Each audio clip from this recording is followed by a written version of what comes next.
MP আনার হত্যার বিচারের দাবিতে উত্তাল কালীগঞ্জ, বিচার নিয়ে ঘরে ফেরার দাবি।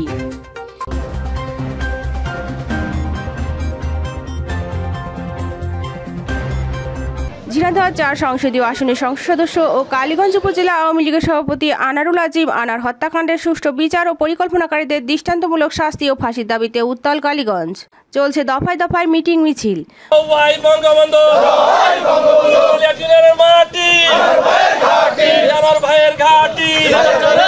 বুধবার বিকালে মালিয়াট ইউনিয়নের আওয়ামী লীগের সভাপতি জাহাঙ্গীর হোসেন মনু বিশ্বাসের সভাপতিত্বে তত্তিপুর বাজারে মানববন্ধন করেছে স্থানীয় এলাকাবাসী। খুনিরা আনার ভাইয়ের জনপ্রিয়তা ঈর্ষান্বিত হয়ে তাকে হত্যা ষড়যন্ত্র করেছিল। আনার ভাই মরে নাই, বেঁচে আছে ঝিনাইদহ ৪ আসনে উন্নয়নের মাঝে। দাঁড়ায় আছে যে ব্রিজ, রাস্তাঘাট, চারতলা ভবন দেখছি সবই আনার ভাই। আমাদের কালীগঞ্জ ঘিরে দিয়ে গেছে আনার ভাই। মরিনি, আনার ভাই মনে হচ্ছে বেঁচে আছে। আনার সাহেব মরে নাই, আনার সাহেব আমাদের মাঝে বেঁচে আছে। যতদিন পর্যন্ত এই পৃথিবী থাকবে ততদিন পর্যন্ত আনার সাহেব আমাদের মাঝে বেঁচে থাকবে। মানববন্ধনে বক্তারা বলেন, ঝিনাইদহ ৪ আসনের ৩ বারের সংসদ সদস্য আনারুল আজিম আনার এমপি হত্যার শিকার হয়েছেন। হত্যাকারীদের সকল ষড়যন্ত্র উন্মোচন করে তাদেরকে আইনের আওতায় এনে বিচার নিশ্চিত করতে হবে। তার পদবি ছিল, আর কোনো পদবি ছিল না, সে মিয়াও না, কোনো কিছু না।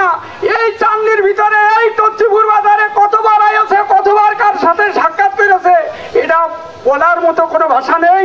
যাই হোক, যারা এই নৃশংসভাবে হত্যা করেছে, আমরা মালিয়াট ইউনিয়নবাসী, আওয়ামী লীগ না, সর্বস্তরের নেতাকর্মী তাদের এই কালীগঞ্জের জনসম্মুখে বিচার বিভাগীয় তদন্ত করে জনসম্মুখে তাদের জন্য একটা সাজা দেয়। শুধু তাই নয়, আনার হত্যাকাণ্ডে যারা অর্থের যোগানদাতা তাদেরকেও আইনের আমলে আনতে হবে। তার স্বীকারোক্তি মোতাবেক ঝিনাইদহ জেলা আওয়ামী লীগের সাধারণ সম্পাদক সাইদুল করিম মিন্টুকে গ্রেফতার করেছে।